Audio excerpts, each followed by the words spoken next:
1990년 부산에서 하나뿐인 소중한 딸을 키우며 살고 있었던 30살의 미화씨. 이 미화씨에게는 2명의 절친한 친구가 있었습니다.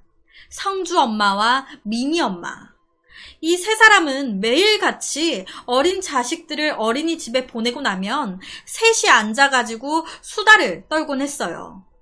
그러던 어느 날 이 미화씨가 깜빡 잠이 들었는데 이상한 꿈을 하나 꾸게 됩니다. 꿈속에서 딸과 함께 자고 있는데 누군가 집 안으로 들어오는 인기척을 느낀 거예요.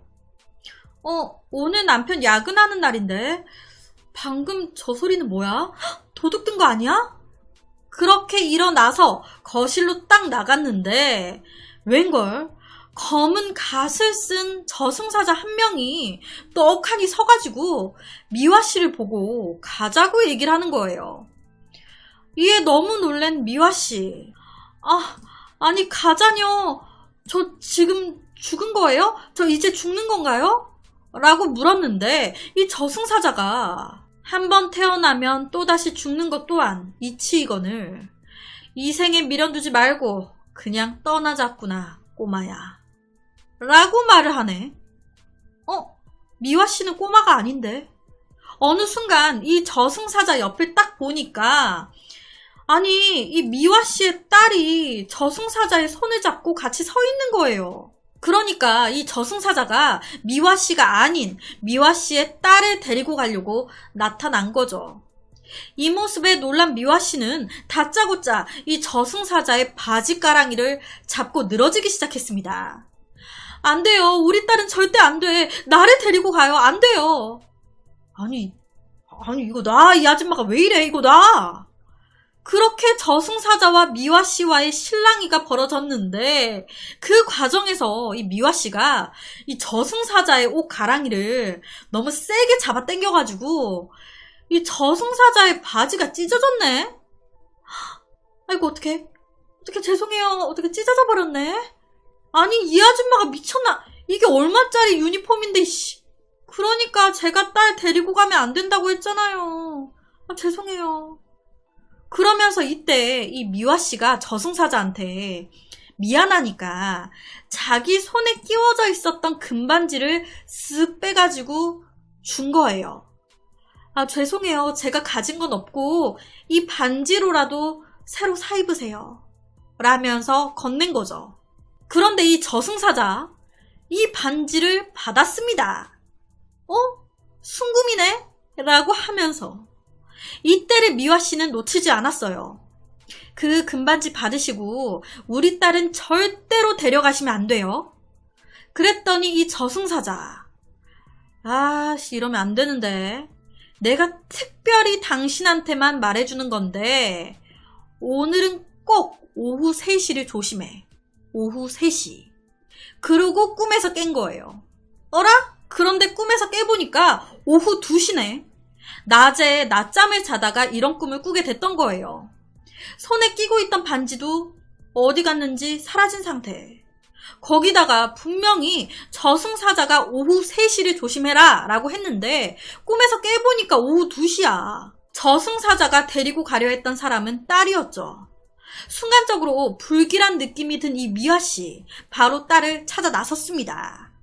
3시가 돼버리면 딸이 어떻게 될지도 모르는 거잖아요. 이렇게 애타게 딸을 찾고 다닐 때 이 어렸던 딸은 공을 가지고 한 골목길에서 놀고 있었습니다. 혼자.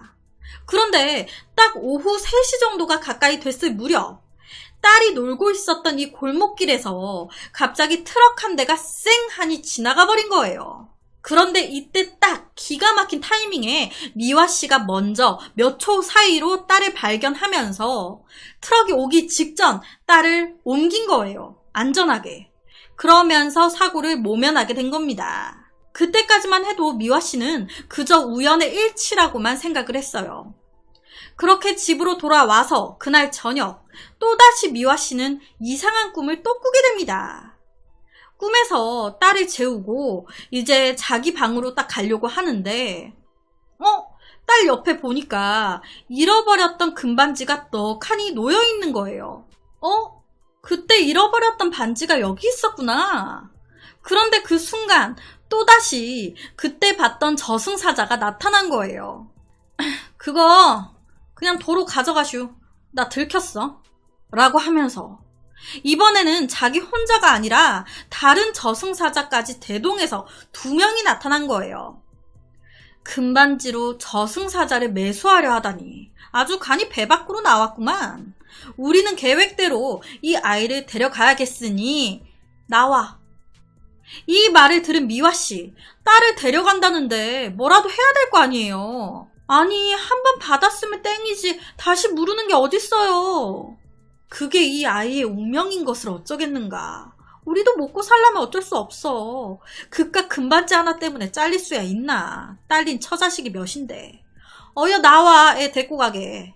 이 말을 들은 미화씨, 이때요. 아저씨들, 그럼 이렇게 한 건 하는데 얼마나 받으세요? 제가 그 돈의 2배 드릴게요. 아니, 3배 드릴게. 라고 말을 한 거예요. 그랬더니 저승사자가 3배 준다고? 이러면 안 되는데. 아유, 안 되는 게 어딨어요. 좋은 게 좋은 거지. 대신 돈 받고 다시는 여기 찾아오기 없기예요. 아셨죠? 라고 딱 못을 박은 거예요. 그렇게 저승사자와의 거래가 된 겁니다. 3배의 돈을 받고 이 저승사자는 또다시 이런 말을 합니다. 이러면 안 되는데. 내일 당신 딸 유치원에 보내지 마. 라고. 이 말에요. 진짜 미화씨는 다음날 딸을 유치원에 보내지 않았습니다. 이게 좀 황당할 수 있는데 이미 전에 이제 3시를 조심하라 라고 했는데 정말 3시가 다 됐을 때 딸이 차에 치일 뻔했었잖아요. 그러다 보니까 이 엄마 입장에서 무시할 수가 없었던 거예요. 그렇게 미화씨의 딸만이 유치원에 가지 않았다 보니까 친구였던 성주 엄마가 물어본 거예요. 오늘 딸 유치원에 안 보냈다며? 그러니까 이 성주 엄마한테 미화씨가 다 얘기한 거예요. 나 이런 꿈을 꿨다. 당연히 처음에 이 말을 들은 성주 엄마. 뭐야, 그런 게 어딨어. 돈 받는 저승사자가 어딨냐? 참 그 꿈 하나 때문에 애를 유치원에 안 보낸 너도 대단하다. 대수롭지 않게 생각을 한 거예요. 그런데 그 순간 기가 막힌 소식이 들려옵니다. 유치원 차가 전복됐다라는 소식이 들려온 거예요. 이 말을 들은 성주 엄마 난리가 났습니다. 왜? 내 아들을 유치원에 갔는데? 유치원 그 차에 타고 있는데? 그 차가 전복됐대. 난리가 나죠. 이 사고 이후에 성주 엄마의 아들인 성주 의식을 되찾지 못했습니다. 혼수 상태에 빠진 거예요. 당연히 성주 엄마는 아들 곁에 딱 붙어서 지극정성으로 간호를 했습니다. 그런데요, 이번에는 성주 엄마가 이상한 꿈을 하나 꾸게 된 거예요. 꿈에서 잠깐 물을 뜨러 갔다가 병실로 왔는데 내 아들 곁에 2명의 저승사자가 떡하니 서 있는 거예요. 이 아이가 성주인가? 미화씨네 딸과 같은 나이인 것 같은데 미화씨 딸 대신 동갑인 이 아이를 데려가면 될 것 같습니다. 하면서 이 모습에 당연히 성주 엄마 난리가 난 거예요. 말도 안 돼요, 아저씨들. 미화씨한테 돈 받고 우리 애한테 이러는 거 내가 모를 줄 알아요?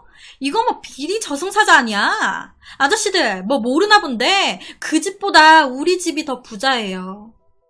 이거 되게 비싼 가방인데요. 제가 통째로 드릴게요. 이 안에 돈도 많아요. 그러니까 우리 성주 좀 살려주세요. 제발요. 그랬더니 이 저승사자 의미심장한 미소를 짓더니 그대로 그냥 사라진 겁니다. 그리고 꿈에서 깬 성주 엄마. 그렇게 몇 시간 뒤 기적적으로 아들 성주가 눈을 떴습니다. 돈 받고 안 데리고 간 거죠. 그렇게 모든 게 끝난 지 알았는데 성주 엄마는 며칠 뒤에 이상한 꿈을 하나 더 꾸게 됩니다. 이 성주 엄마가 걱정이 됐던 거예요. 저승사자가 또 자기 아들 데리고 갈까봐. 꿈속에서 성주 엄마는 길거리에 있었습니다. 길거리에서 이제 집으로 돌아가려고 골목길을 딱 돌아가려고 하는데 그때 자기를 찾아왔었던 2명의 저승사자를 본 거예요. 그런데 이게 서로를 본 게 아니라 성주 엄마만 2명의 저승사자를 본 거예요. 저승사자를 보자마자 놀래가지고 이 성주 엄마가 구석지에 딱 숨어서 이 2 저승사자를 지켜봤는데 이 2명의 저승사자가 돈을 막 세고 있더라는 거예요. 이거 수입도 짭짤하니 좋긴 한데 이러다가 비리로 발각되면 어쩌죠? 응, 걱정하지 마. 얼른 누구 하나 잡아가지고 데리고 가면 염라대왕도 알 수가 없어. 내가 알아봤는데 요 집도 애가 있는 모양이더라고. 이 집으로 들어갑시다 하면서 어느 한 집으로 들어가더라는 거예요. 저승사자가 그렇게 한 집으로 들어간 후 이 성주 엄마도 따라서 그 집 앞까지 갔는데 가서 보니까 웬걸 미니 엄마 집이네. 아니 몰래 쓱 집안을 보니까 이 미니 엄마가 빗자루로 이 저승사자 2명을 막 내쫓으려고 실랑이를 하고 있는 거예요. 이 모습을 성주 엄마가 꿈에서 보고 깨게 된 겁니다. 그렇게 꿈에서 깬 후 이상하잖아요. 되게 찜찜하잖아. 그러니까 미화 씨와 성주 엄마, 바로 미니 엄마의 집으로 달려갔습니다. 그런데 집 앞에서부터 난리가 난 거예요. 막 소리 지르고 대성통곡이야. 울음소리가 들리는 거예요. 알고 봤더니 미니 엄마 정말 저승사자에게 뇌물을 건네지 않아서였을까요? 자기의 소중한 하나밖에 없는 7년간 키웠던 애완견 미니가 닭뼈를 잘못 먹고 죽은 거예요. 그러니까 저승사자가 사람 대신에 이제 누구를 데리고 가긴 해야겠으니까 애완견을 데리고 간 건데, 이 이야기는 제가 옛날 방송, 생방송 할 때도 얘기를 많이 했었어요. 그런데 그냥 문득문득 기억나는 부분만 얘기를 했었는데, 오늘 해드린 이 내용이 진짜 내용입니다. 아, 이거 저승사자 유니폼, 이게 얼마나 비싼 건데 찢어먹고 진짜. 혹은 내가 딸린 처자식이 몇인데, 혹은 이거 수입도 짭짤하니 좋긴 한데 이러다가 걸리면 어쩌죠?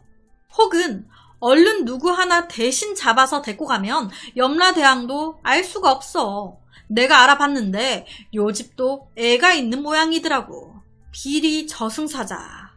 이승이나 저승이나 돈에 묶여있는 노예로 살아야 하는 걸까요? 아, 그럼 너무 슬픈데. 사람뿐만이 아닌 동물들도 저승사자가 데리고 가는 건가? 라는 생각도 들고.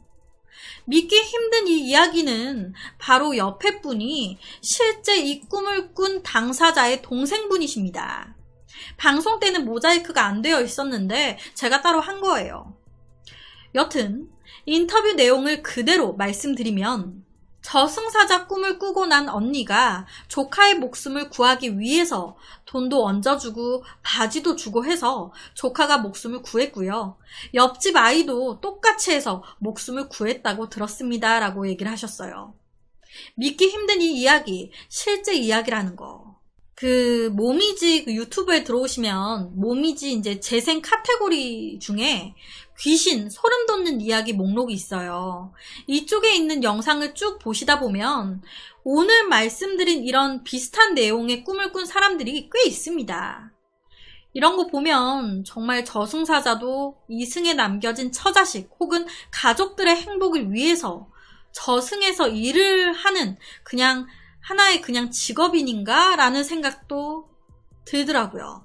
좀 뜬금없는 다른 얘기긴 한데, 제가 얼마 전에 유퀴즈라는 프로그램을 보게 됐어요. 그런데 거기에서 되게 흥미진진한 이야기가 하나 나오더라고요.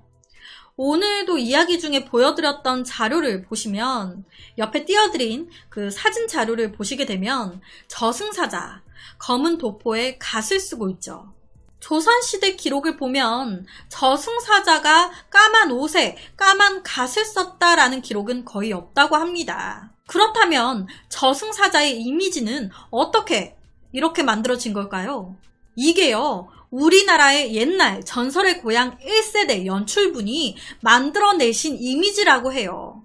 전설의 고향을 연출하면서 저승사자가 등장하는 부분이 있었는데 이때 막 고민을 하신 거예요. 어떻게 어떤 모습으로 등장을 해야 더 무서울까? 그렇게 고민을 하시다가 죽음이라는 게 검정색이니까 검은색 도포에 검은 갓을 씌우자 해서 만들어낸 이미지라고 합니다. 저승사자, 어떻게 생긴지 정확히 아는 사람은 없는 거예요. 저승사자는 이런 이미지다, 뭐 이런 거 모두 이 연출분이 다 만드신 거죠. 이 이후에 전설의 고향은 히트를 쳤고 거의 대부분의 사람들 머릿속에는 저승사자는 검은 도포의 갓, 이렇게 인식이 돼버린 거예요. 그러다 보니까 오늘 말씀드린 사례처럼 저승사자가 이렇게 나타나서 이런 말을 했다, 이런 게 어찌 보면 사람의 인식, 각인 이런 데서 좀 영향을 받지 않았을까라는 생각이 듭니다. 결론적으로 저승사자의 이미지는 한 남자가 그냥 다 만든 거다라는 건데, 그걸 사람들은 저승사자가 이제 진짜 저승사자가 그렇게 하고 나왔다 해버리는 거니까 만든 이미지를 사람들은 진짜로 믿고 그 모습의 저승사자가 나왔다라고 하는 거다 보니까 좀 뭔가 좀 여러 가지 생각이 드네요. 그래서 오늘은 믿기 힘든 한 저승사자에 관련된 이야기를 가지고 왔습니다.